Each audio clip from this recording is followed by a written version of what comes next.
Some people claim that the goal behind jihad is something far more sinister than fighting against oppression. Islam is an anti-Christ religion that intends through violence to conquer the world. Jihad was, for 1,300 years, a holy war led by the Caliphate, the World Islamic State. Islam is a one-party totalitarian system.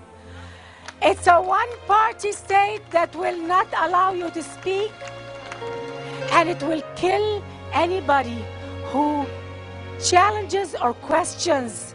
Islam is not a religion. Islam is a very dangerous political ideology.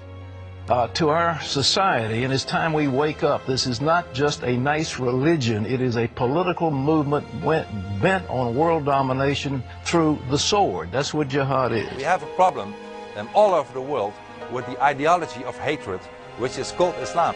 Jihad is not holy war, and that's a common confusion that's found in a lot of dictionaries and even some translations of Quran, that the word jihad is translated as holy war.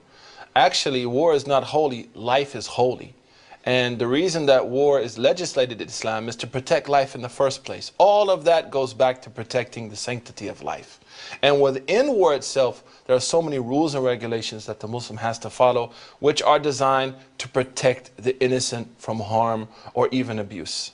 Unfortunately, some people claim that combative jihad is a holy war against non-Muslims or a war to spread Islam all over the world. And to prove their point, they go as far as using some verses from the Quran, manipulating them and taking them out of context, taking advantage of the lack of knowledge of their audience about the Quran. The expression holy war was introduced to the world in the literature of the Crusaders about 900 years after the death of Prophet Muhammad. Pope Urban II was the first pope to spread the idea of holy war, or a crusade, to the European public as a term for the recapture of Holy Land from the Muslims. He urged his bishops to preach to their communities, taking advantage of the Europeans' passion for religion. The symbol chosen for the Crusades consisted of 5 crosses, symbolizing the 5 wounds that they believed Jesus Christ received during the Passion. The Pope and his legislators promised forgiveness and eternal happiness to the impoverished and famine-stricken Christian peasants if they would die in the Crusades for Christ. The Pope's famous words were, "God himself will lead you, for you will be doing his work, Deus vult, which means God wills it." The response to his speech was far greater than even he expected. History was firmly marked when hundreds of thousands marched towards the east, predominantly from France, Germany, and Italy. European historians never had any consensus on the exact number of crusaders in the First Crusade. But Muslim historians claim that there were over 1 million men from different European countries. Some crusaders were motivated by their Christian piety and the will to liberate the city of God, while others were driven by greed and the will to establish new faith strongholds in the wealthy East. What no one can deny is the looting, plundering, abuse, and pillaging that took place at every opportunity. The undisciplined rabble marched eastwards, massacring Jews in the Rhineland, and even attacking and pillaging the Christian villagers of Hungary and Bulgaria. After the fall of Jerusalem in the hands of the Crusaders of the First Crusade, all 70,000 Muslim civilians of Jerusalem were killed and slaughtered. Men, women, and children. Historians mention that their blood flowed like rivers in the streets of Jerusalem. Historically, Saladin or Salahuddin, the Muslim commander who defeated the Crusaders, did not kill any civilians after his victorious entry into Jerusalem. His magnanimity stands out, in contrast to what the Crusaders did nearly 90 years earlier, killing nearly 70,000 civilians. Therefore, we see that to never target non-combatants and never torture prisoners of war are 2 main rules of combat in Islam. However, the Islamic code of combat is far more extensive than these two rules. The code of combat in Islam is comprehensive and covers many social, economic, as well as military aspects related to wartime.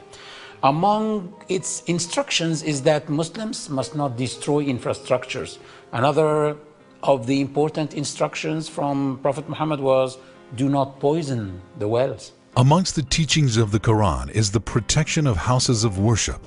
The Quran says, "For had God not decreed to repel some people by means of others, demolition would certainly have come to many monasteries, churches, synagogues, and mosques, in which the name of God is much mentioned in praise."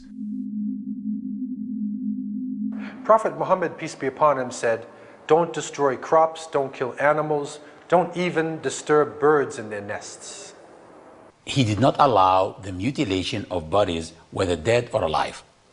Also among his instructions was to bury all dead. Even if the enemy fled the battlefield, leaving their dead behind them, it is the obligation of the Muslim army to bury their dead bodies like they buried their own dead.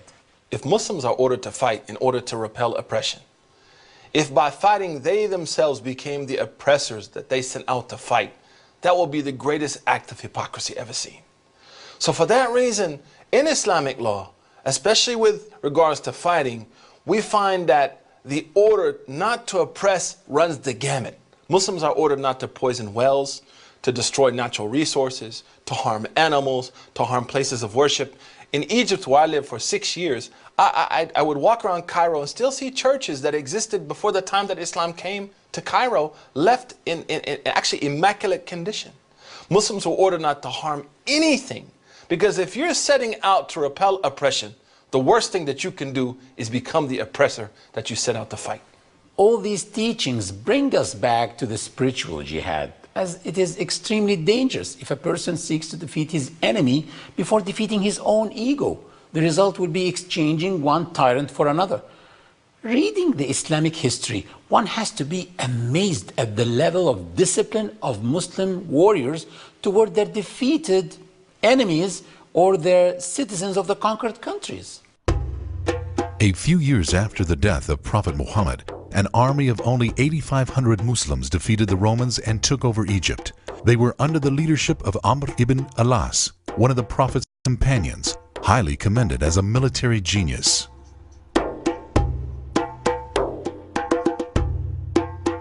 John, the Bishop of Nicaea, a city in northern Egypt, was a contemporary of the Romans' defeat at the hands of the Muslims. He wrote a chronicle which is considered by the Egyptian Christians to be the most trusted source of the history of the Coptic Church. Bishop John of Nicaea described the return of the Orthodox Pope with these words: "And Amba Benjamin, the patriarch of the Egyptians, returned to the city of Alexandria in the 13th year of his flight from the Romans, where he went to the churches and inspected every one of them. He also described the way Muslims ruled Egypt in another passage. And Amr became stronger every day in all fields of his activity, and he collected the taxes which had been agreed upon, but he took none of the property of the churches, committed no acts of desecration or plunder, and he preserved them throughout all of his days."